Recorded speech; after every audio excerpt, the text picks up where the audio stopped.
Big changes in schools, it's time to know what's shaping classrooms, where do we go? Policy shifting, rules on the move.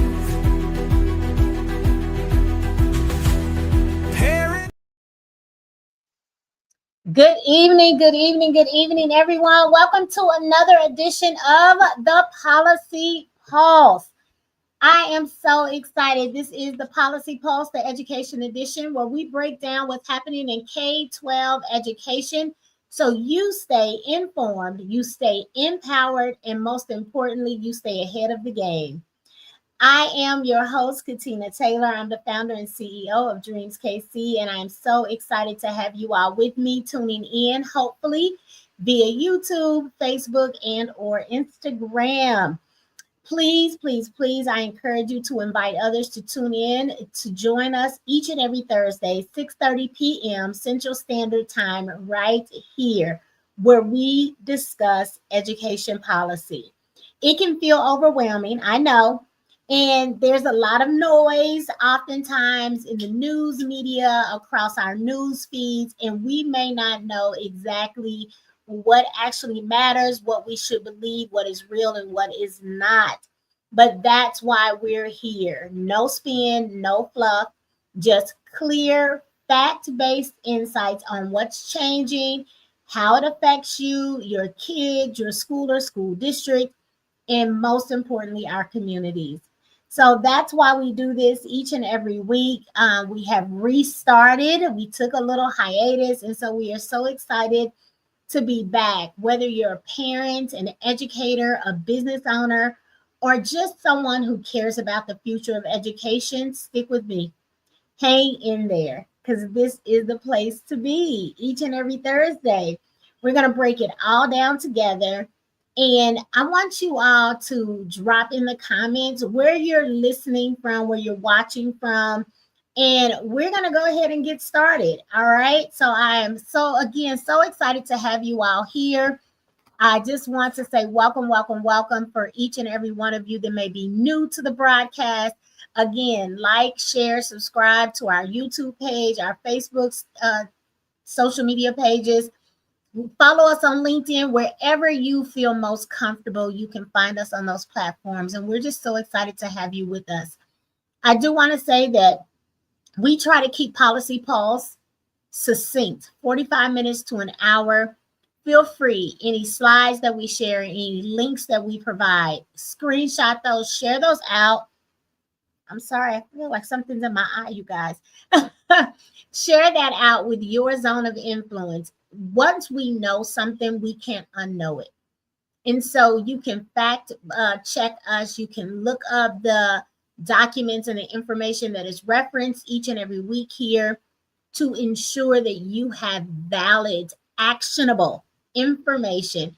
And it is imperative that once we know this information, that we share it with others so that all of us as a collective are empowered and ready to act. So that being said, you guys, I just realized I don't have my mouse with me today. See, that's I tell you, that is the crux of going live and not, I didn't even think about it. I was just using my mouse pad, my laptop pad here. So I'm going to share my screen, you guys. I hope that you all can see everything that is there.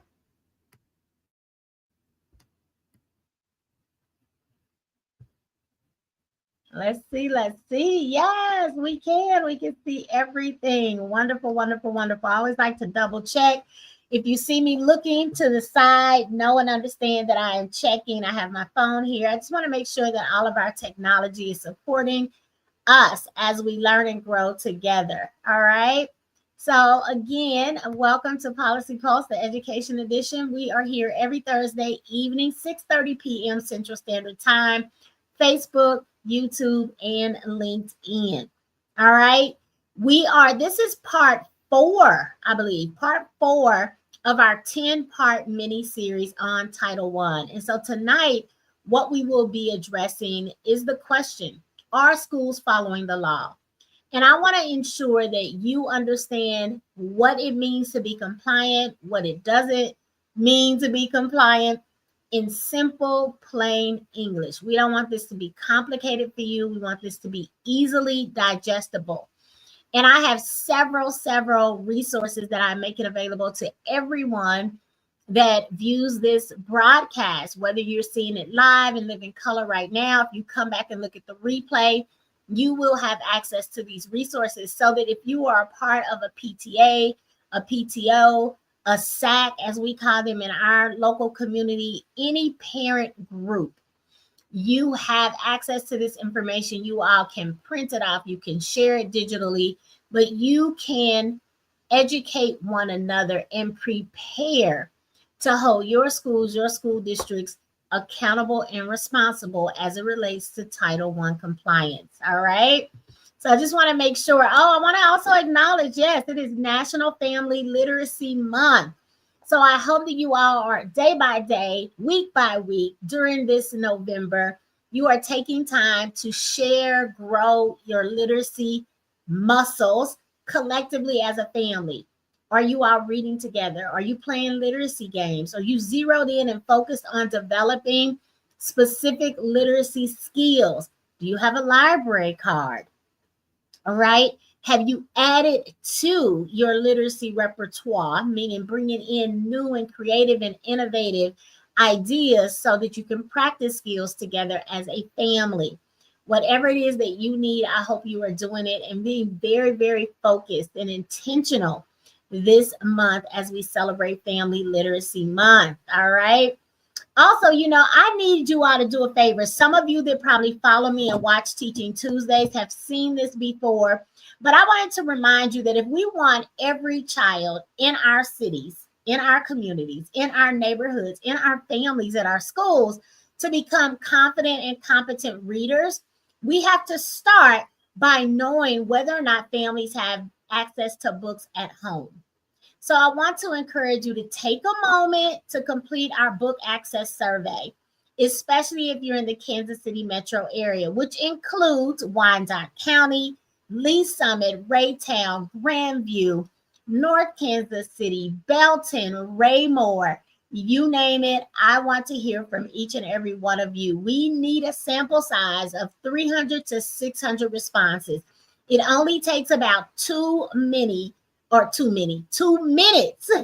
complete the survey, but your responses can help change the literacy story for our community. So this is the English version. Go ahead and scan that QR code, screenshot this, share it with those in your family, in your neighborhood, your community, on your jobs, and so that we can get as many survey results as humanly possible so that we have an adequate representation. And we can actually answer the questions, do we in fact have book deserts in Kansas City? If we need it for our Spanish-speaking brothers and sisters, it is there for them as well. So I encourage you all, if English is your second language and you prefer to do the survey in your home language, which is Espanol, then you can access the survey here using this particular QR code, and that it will be delivered to you in Spanish. So again, feel free to screenshot it, to share it with other individuals in your family, in your school, in your neighborhood, whose primary language is Spanish. So we have an English version, we have a Spanish version, and I'm going to make a commitment to make a French version, because we have so many different languages spoken in our local community, but English, Spanish, and French are the primary languages, and I want to ensure that all voices are heard. So I thank you in advance for assisting us in gathering this data. It is extremely important that we have the information. So again, my name is Katina Taylor. For those of you that may be meeting me for the first time, again, I am the founder and CEO of Dreams KC, a nonprofit where we empower parents with the tools they need to build confident and competent readers, to teach their children, as the first and most important teachers of your children, foundational literacy skills. I always give a disclaimer and I let everyone know that the views and opinions expressed in this broadcast belong to Katina and do not necessarily reflect any affiliated organization, including Dreams. So that is what I wanted to share with you all before we kind of dig in to the meat. Okay, let's go. So one of the things that I do in every broadcast is I really let you all know I have defined and easy to understand language for all of us so that we have a common language. We understand what we're talking about as it relates to education policy. Okay? So education policy, it's right there on the screen. It's defined for you. We're talking about rules, regulations, policies, procedures that govern how we function in schools and school districts, right? It shapes what, how, and where students learn, determines responsibilities and rights of educators, families, and policymakers. So I just wanted to make sure that you all understand what we're talking about when we say Policy Pulse Education Edition. We are specifically zeroing in on policies that directly impact K-12 specific education. That is what we spend our time on. So those of you that have school-age children, I would love for you all, to say, oh, I'm not political. I'm not going to participate. I don't need to know what's going on in the policy space, but you do. One of the things I want to encourage you to understand also, and I'm going to stop sharing for just a quick second so you all can see me loud and clear. See me, hear me, right? One of the things I want you to be clear about is that policy is happening every single day in the K-12 education space. You have an elected school board that are supposed to represent your interests. You need to know who those board members are, what they believe about education, what policies are they moving forward that directly impact the teachers that are serving your children each and every day and your children directly, right? What curriculum? What salaries? What are we doing in terms of recruitment and retention of staff? Now, I will say that those school board members who create policy that actually govern your particular school district or school, if you're in a charter or private school, they have one employee, and that one employee is the superintendent or the CEO or the ED, executive director. Different titles, but serving the same purpose within our schools and school districts. So I want you to understand that the school board hires that CEO, that executive director, or that superintendent. And then that superintendent is responsible for the day-to-day operations of the school or school district. That is really, really important to understand. Now, the school board also should be not only just hiring them, but they should be assessing, right, their effectiveness in leading that school or school district. And then they vote whether or not to extend their contracts, to fire them, or counsel them out and say that they are no longer a good fit for the school district. But those school board members should be hearing from you, educators, education professionals, and parents, guardians of the students that are spending time in those schools and school districts. So at the local level, we have our school board. At the state level, we have the State Board of Education. They are in Missouri. Those individuals that serve on the State Board of Education are appointed by our governor. And in Missouri, one thing that is concerning to me right now is that there is by law supposed to be an advisor, an educator to serve in an advisory position to the State Board of Education. Do you know that in Missouri, that seat has never been filled?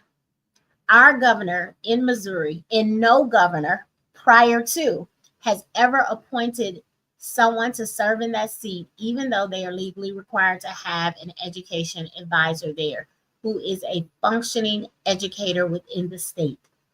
So I encourage you to get on the phone, send an email to your governor and all of the members of the Missouri State Board of Education, encouraging them, imploring them, putting pressure on them to fill that seat. Why is that important? because oftentimes those appointed individuals may not have a background in education.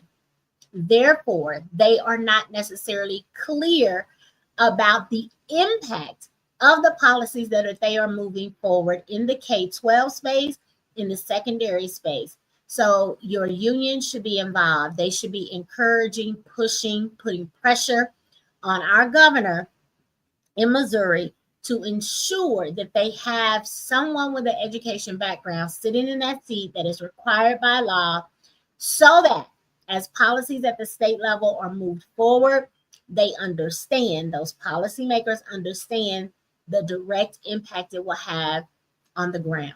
So in urban settings, in rural settings, right? In charter schools, in traditional public schools, etc. So we should be pushing for that. I hope that you join me in doing so. You can write a letter, you can give a phone call, you can send an email. But everyone in the state capital, state of Missouri, should understand and know that we no longer want that seat to be vacant. Okay? So I just wanted to get that out there as well as we talk about the politics of education. And that's exactly what it is, the business of education. That's exactly what it is. It is a business. It is heavily laden with policies, politics.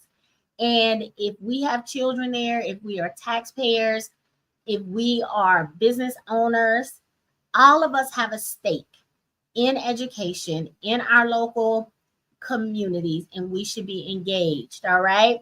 So I just wanted to make sure that was clear before we dive in and start talking about Title I. All right, let me get back to where we are. There we go. There we go. You see me looking up. I'm just making sure everything is still moving smoothly for us this evening. I may use my helper. I have notes. I always have notes because I don't want to miss anything. I want you all to be empowered and get the information that you need in the time that we have. All right, so let's keep it moving this evening. Again, we are focused on our schools following the law, right? Title I compliance made simple for you all. And I guarantee you, by the end of this 10-part series, you will know so much about Title I that you will be semi-experts.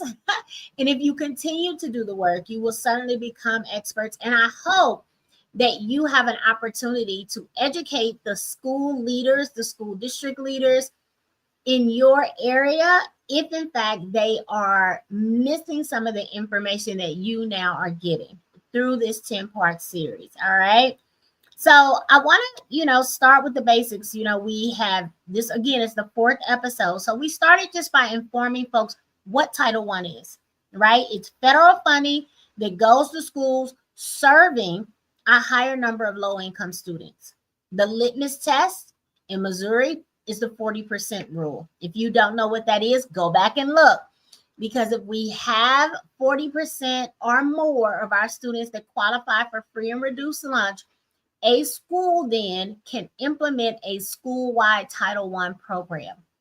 If that is 39% or less, then they have an opportunity to still receive Title I funding, but the program would then not be school-wide. They would target what we consider to be the most at-risk students within that building. Okay, so we talked about what it is. We talked about how schools qualify for Title I funds, and if it'll be a school-wide program or a targeted program within that school.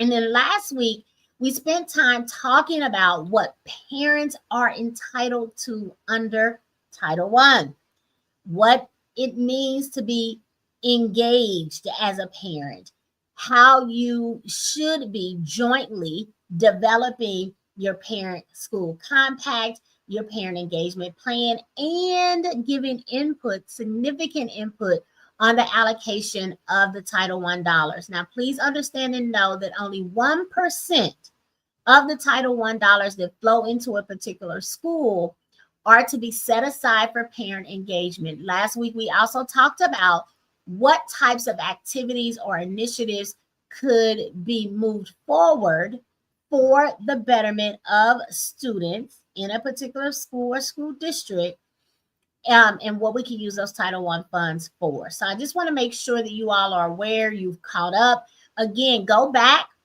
and look at the prior episodes. Again, this is episode 4 of our 10-part mini series focused in on Title I. All right. I will say that Title I is not charity. So I don't want you all to think about it in that way. It's a civil right. And Section 1116 of the Every Student Succeeds Act, that's a federal statute, is what governs how Title I should be implemented at a school district or school level. Okay. So I want you to understand parents must be full partners in how these funds are used. And that means you don't just get invited in to listen. You have a legal seat at the table, and you should, in fact, be occupying that seat and giving voice to how your school operates. All right. So that's what I wanted you all to know so far. So I want to dig right on in, right? Again, this is part 4 of 10. We're focused on how schools must comply. And I'm giving you not just one tool this evening. I'm going to give you 3 tools. You'll be able to access them via QR code. And I really want you all to read them. They're not long. It's an easy to understand language for all of you all. Share with other people in your zone of influence within your school district at the next PTA, PTO, or SAC meeting as well.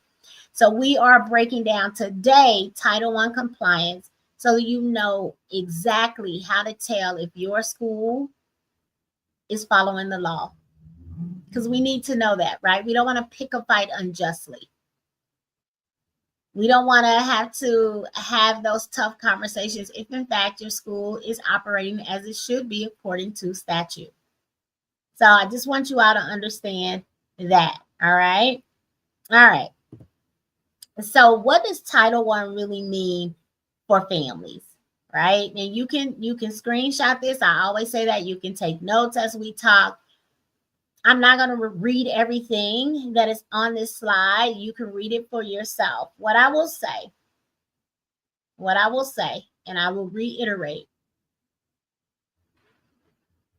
is that this is a plan to ensure equity, to ensure that students in under-resourced areas that may come from a lower socioeconomic status have the resources that are needed and necessary to excel academically. That's what Title I is. It has a very distinct purpose, and parents are required to be a part of the process, period.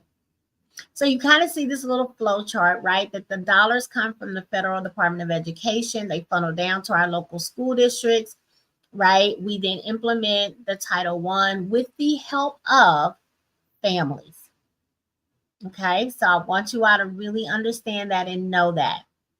This is funding with a purpose, all right? Every child is entitled to a high quality education.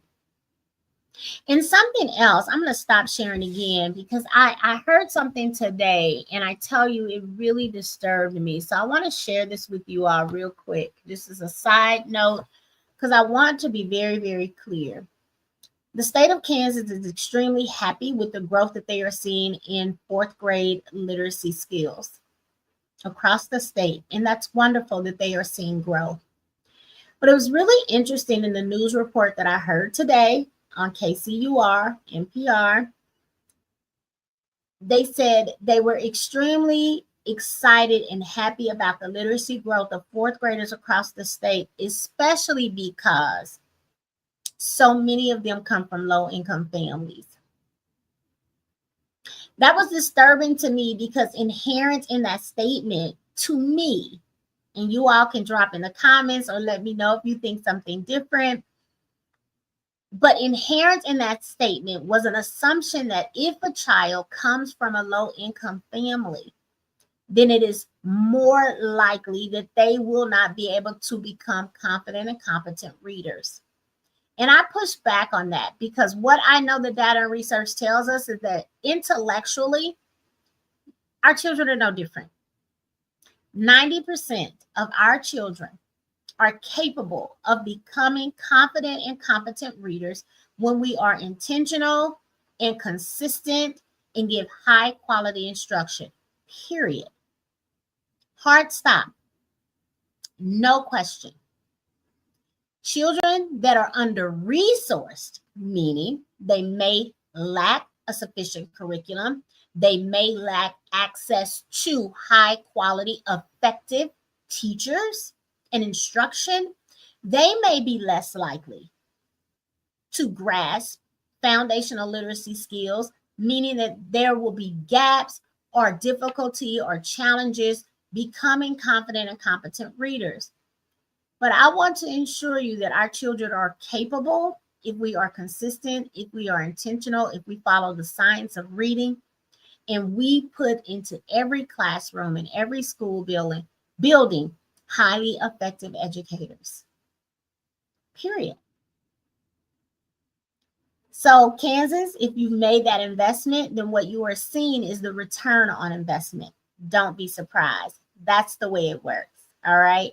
So I just wanted to point that out because I think oftentimes we have a thought around families that are getting additional resources or support. And it's not because intellectually they can't do it. It is because we have disenfranchised them in many ways. And they lack the adequate resources or access to high quality educators or effective curriculum practices. That's why we struggle. All right. So I just wanted to say that, and we can pop right on back in, right on back into what we were talking about in terms of Title I. Sometimes you have to have a sidebar, you all. And I just wanted to make sure that you all heard me and heard me well. That all of our children are capable. The vast majority of our children are capable. We just need to ensure that we are doing our part as the adults who are supporting their academic journey. That being said, let's keep it moving. The law versus practice and why this matters. So this is where oftentimes things break down in our system of education. Okay. Now, federal law clearly requires joint planning and decision making. That's what's required. Making or decision making with parents, right? Before, and I say this every week because I like to emphasize before. It sounded so hard last week, but before plans and budgets are finalized. But what often happens is something very different. Okay. Parents are informed, told after decisions have been made. Flyers go out, meetings are held to update families, and schools will often call that engagement, but it is not according to the statute, right? So I want to ensure that I say this very, very clearly, very, very plainly, so you all are following along with me. If parents aren't in the room before decisions are made, that is not compliance. That's a violation of federal law. Let me just sit that right there. If you show up to a parent meeting and they say, oh, this is our annual Title I meeting, and you are being informed, but you have not participated, that is not compliance. All right. I just want to make it clear. So I will say that initially, to be perfectly honest, I thought this must be happening intentionally. There must be a deficit mindset around the capabilities of our parents, our families to participate in this process, or people want to mismanage or misuse funds for whatever it is that they want to do. But what I have realized in Missouri is that our manual that directs schools and school districts often talk about notification, not collaboration. And so if schools and school districts are specifically and only relying on this manual, this information coming from the Department of Elementary and Secondary Education, it may be that they think and believe they're in compliance because they're checking off the boxes around notification, and they are not practicing collaboration because their guidance is erroneous. It's an error. So as we talk more and more to schools, school districts, school leaders, school board members, we will be finding out what is happening. Where's the breakdown? But we know for sure that this is the way it often looks. And if it is happening like this, then in fact, we lack compliance, period. Okay. All right. So let's keep moving on. So I wanted to make sure that you all have something to look at, something to guide your conversation, something to share with other parents and families in your particular school, in your particular school district. And so this Title I Parent Engagement Compliance Checklist has been put together specifically for you. So it really, really does help you evaluate whether your school's Title I activities, right, are in compliance with the law. So in terms of planning, in terms of actual policy, in terms of spending, all of those things can be assessed. And so we have an evaluation tool specifically for you to use to determine if in fact your folks are in compliance, right? Following the law. It's simple, it's plain language, it's a tool. It is a tool for you to use to evaluate your school's Title I program, right?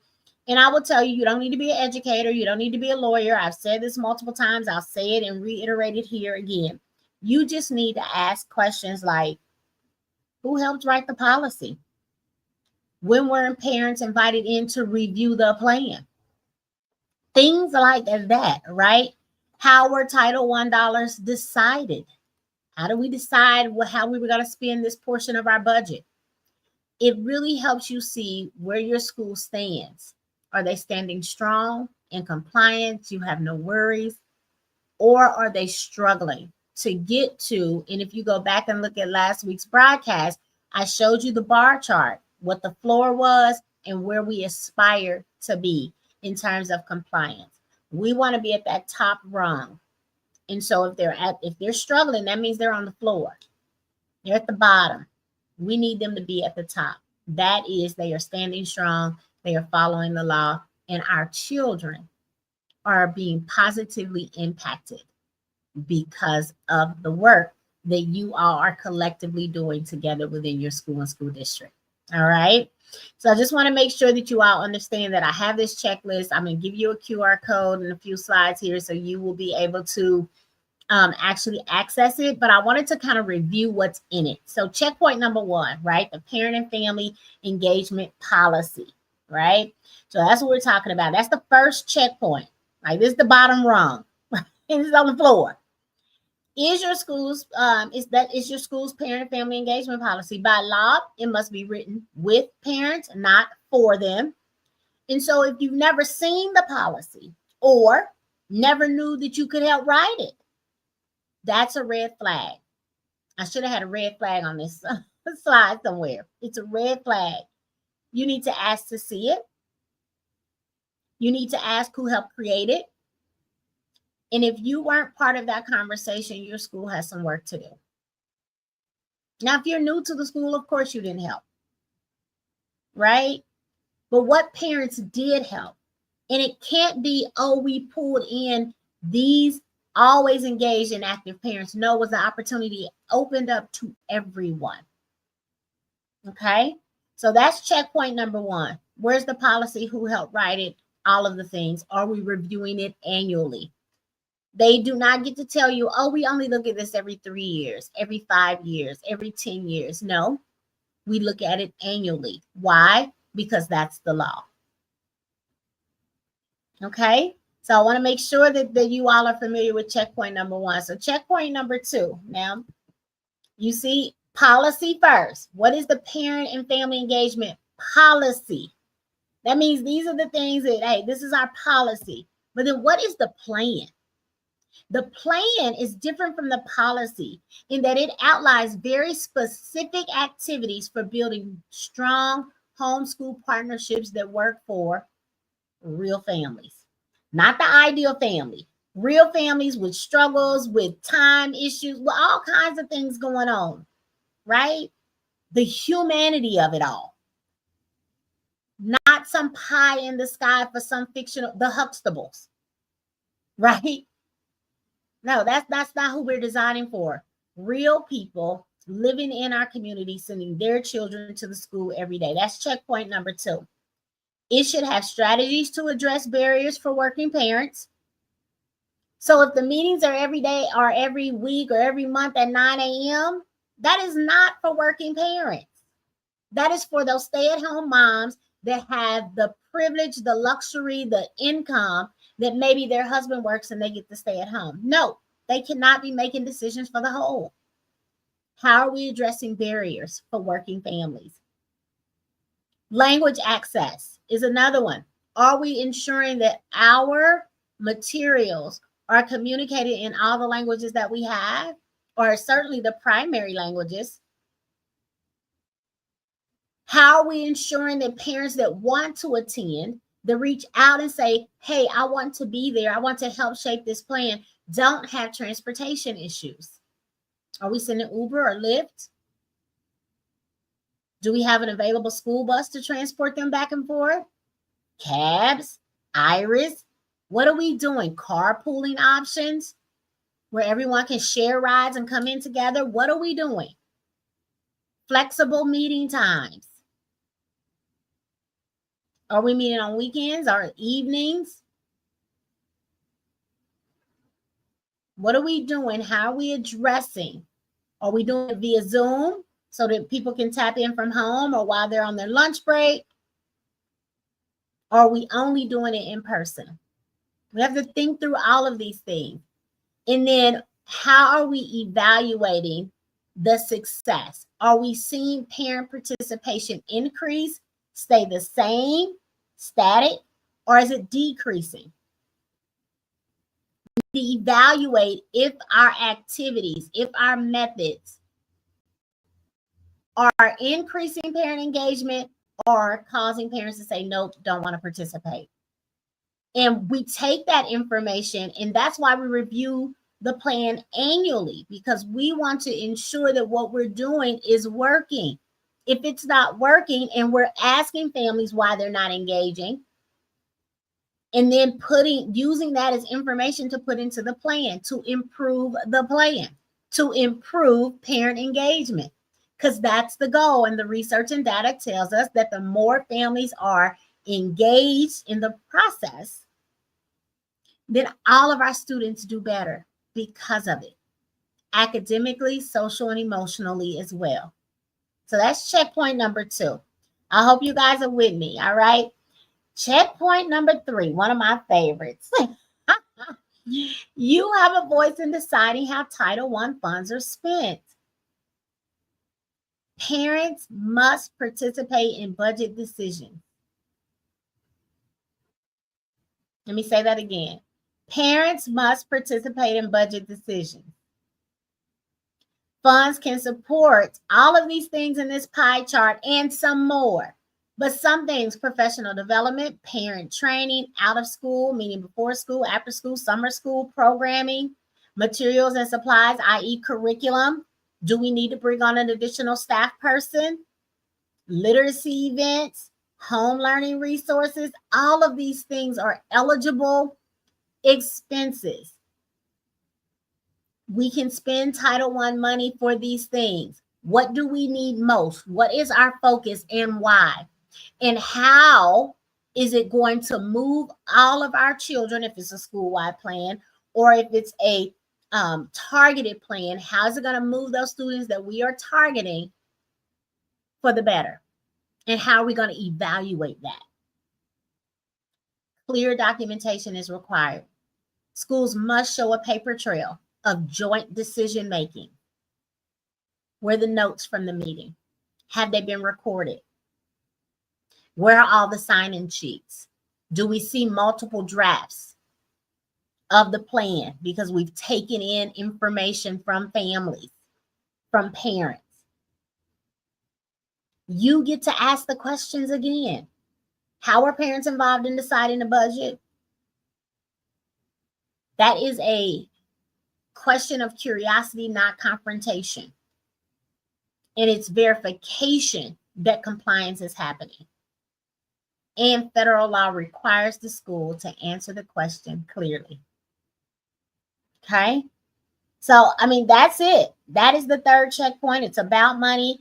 I will tell you also, many people are afraid to discuss money.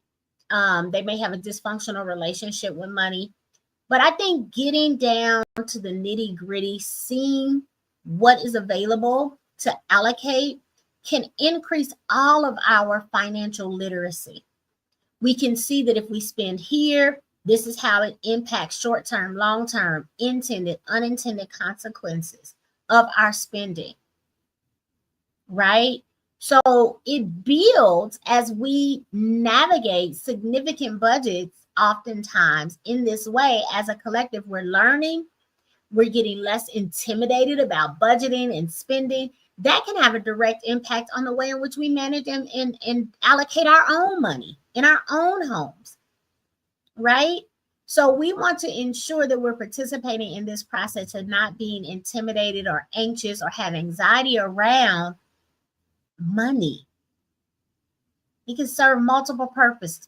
Participating in this way can serve multiple purposes, which for all intents and purposes, it's all positive, right? So we want to ensure that you all are participating. Okay. I want to make sure that's what it is. It's about accountability and partnership. So then you have checkpoint number 4, centering around communication and transparency.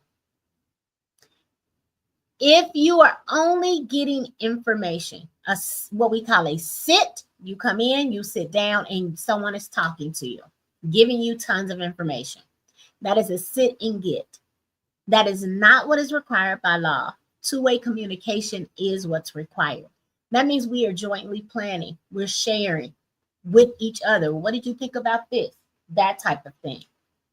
Okay?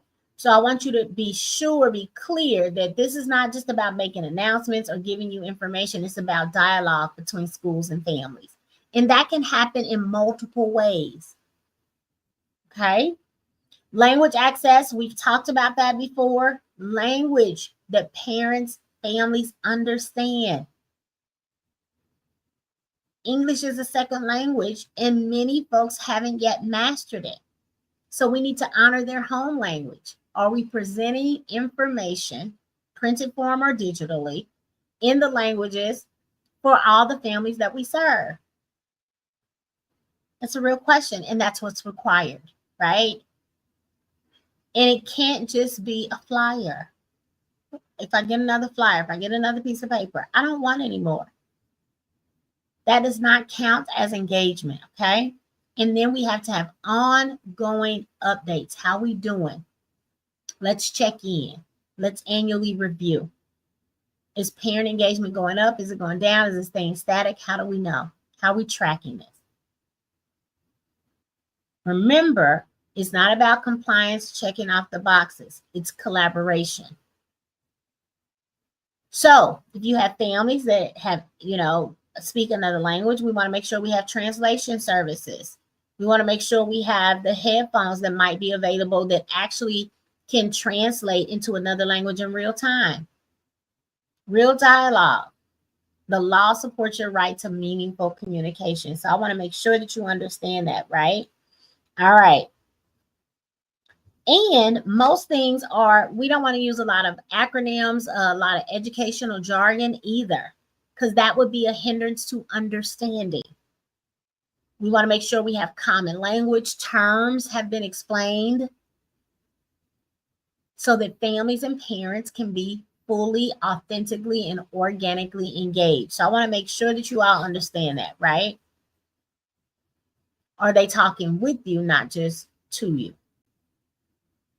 All right, so let's go. Checkpoint number 5. Checkpoint number 5, you all. Parent training and capacity building. This is another favorite of mine. I get very, very excited. Title I funds can and should be used to train parents to support learning at home effectively. I read that word for word, verbatim. How is your school or school district building your capacity to participate meaningfully in the education of your children?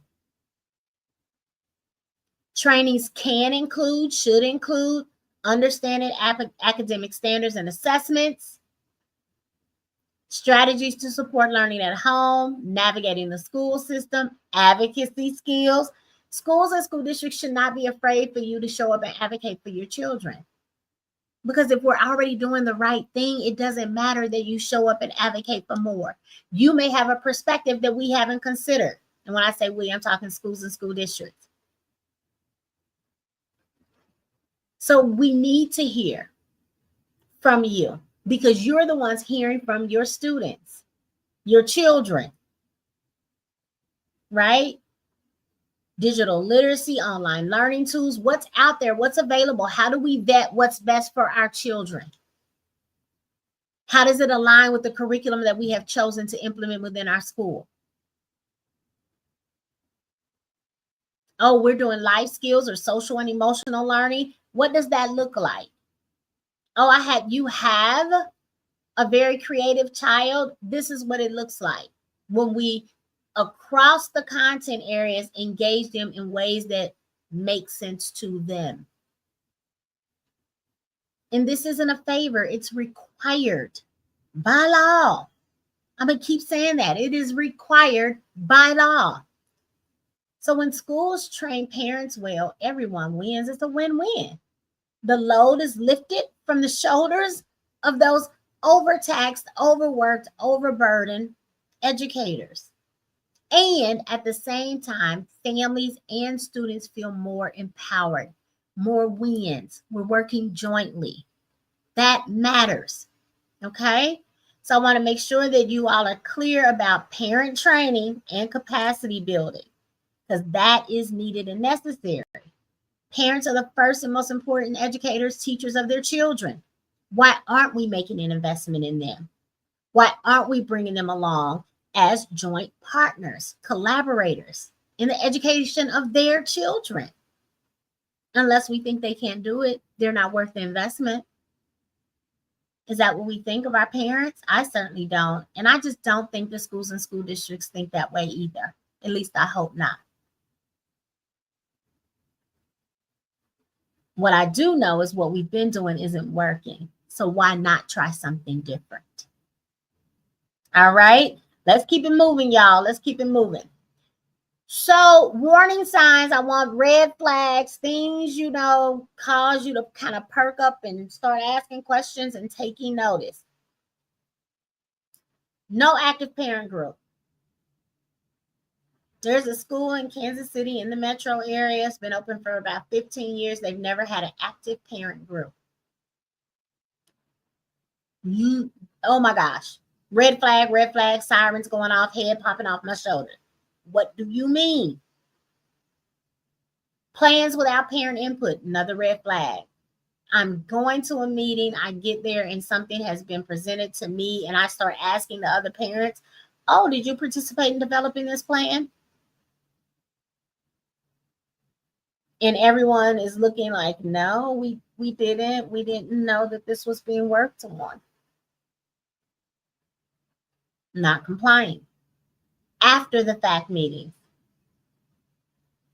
Decisions have been made, things have been written up. That's after the fact. No, we are part of the process. We should be jointly developing the plans together. So we thank you for putting in this work. We're going to take a look at this and then we're going to give you feedback. That means that the school or school district that you're a part of is also going to have to give themselves enough time to get it done and get it turned into the state if the state has a particular deadline to submit these plans and these budget allocations.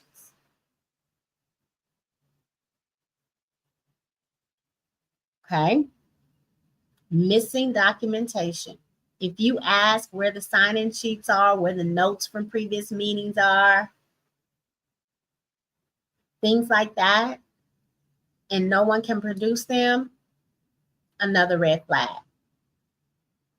Another red flag. So if any of these things are present, if these are the things that are happening within your school environment, your school district environment, we need to have a conversation. First with the principal, then our Title I administrator. Hopefully we don't have to escalate to the school board or to DESE or to the U.S. Department of Education. But we do have to start asking questions, conversations. That's fair to us as the adults that are saying, I want to be in partnership with you, school district, and our children, because we represent their interest. And if we're left out of the conversation, then automatically they are left out of the conversation. That's not what we want to have happen. Okay.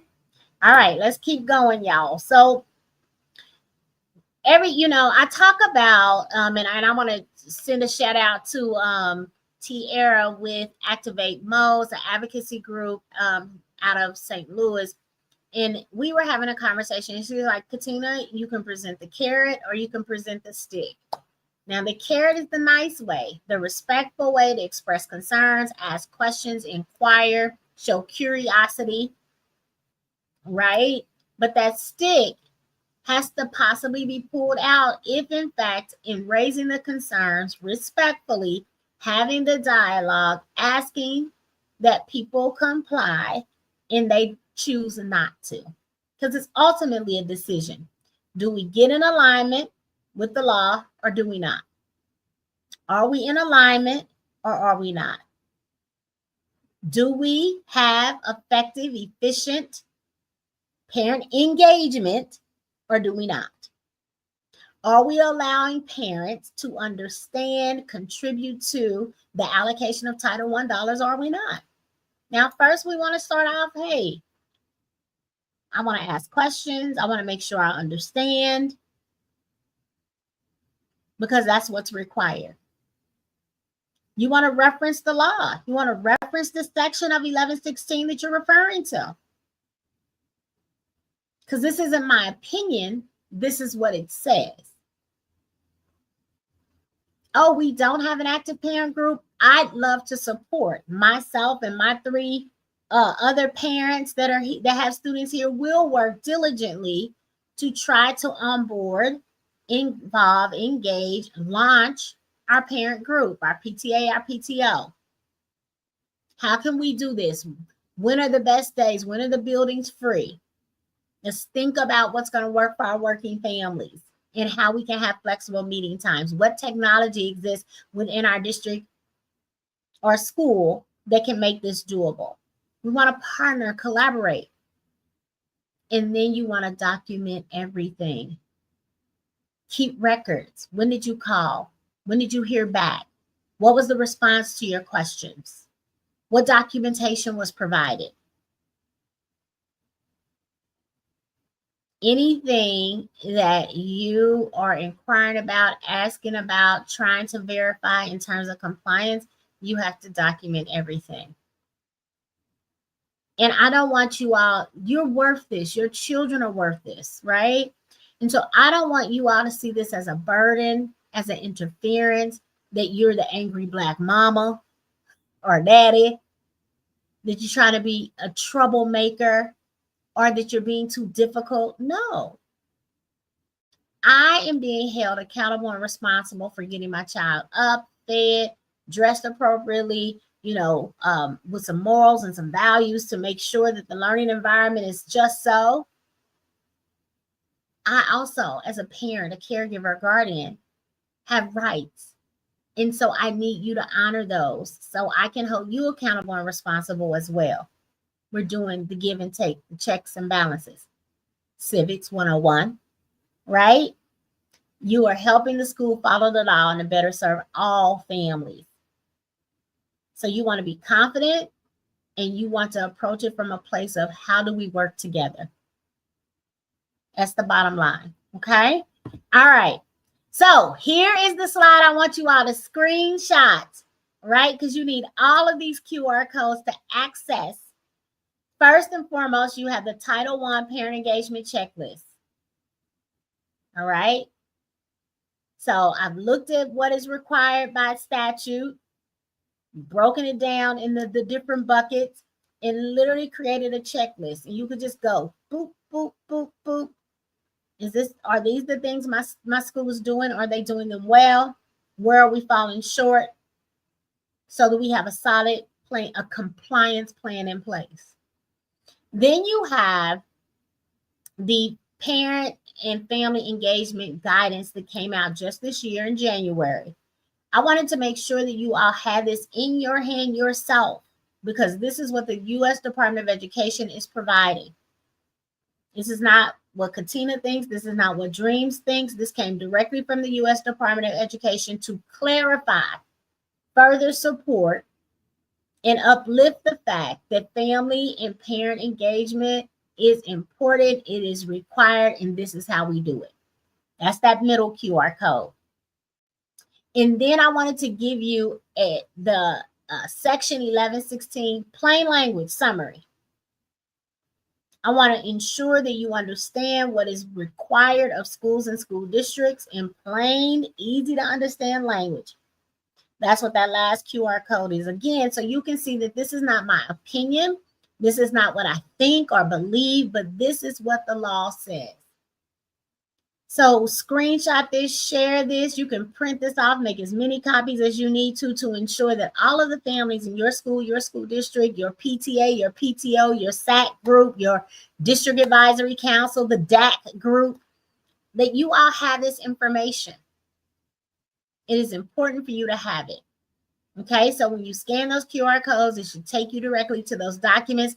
If for some reason you cannot access them, please let me know. Please let me know. Drop something in the comments that's associated with this particular broadcast, or inbox me on any platform, and I will be responsive to you and ensure that you all have access to these documents. Okay, so I want to make sure that you have everything you need to state your case. I would love to come alongside of you, but I can't be everywhere at the same time. So I want to ensure that you are empowered to act on your own behalf, on behalf of your children as well. Okay.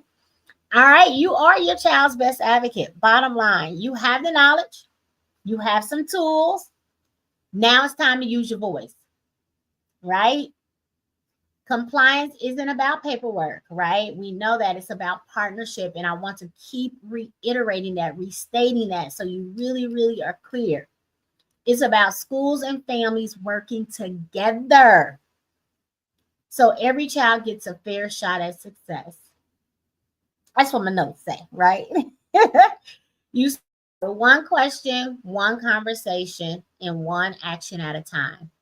That's how we begin to move the needle. That's how we shift things for the better. And together, we can make sure that the law works the way it is intended to work.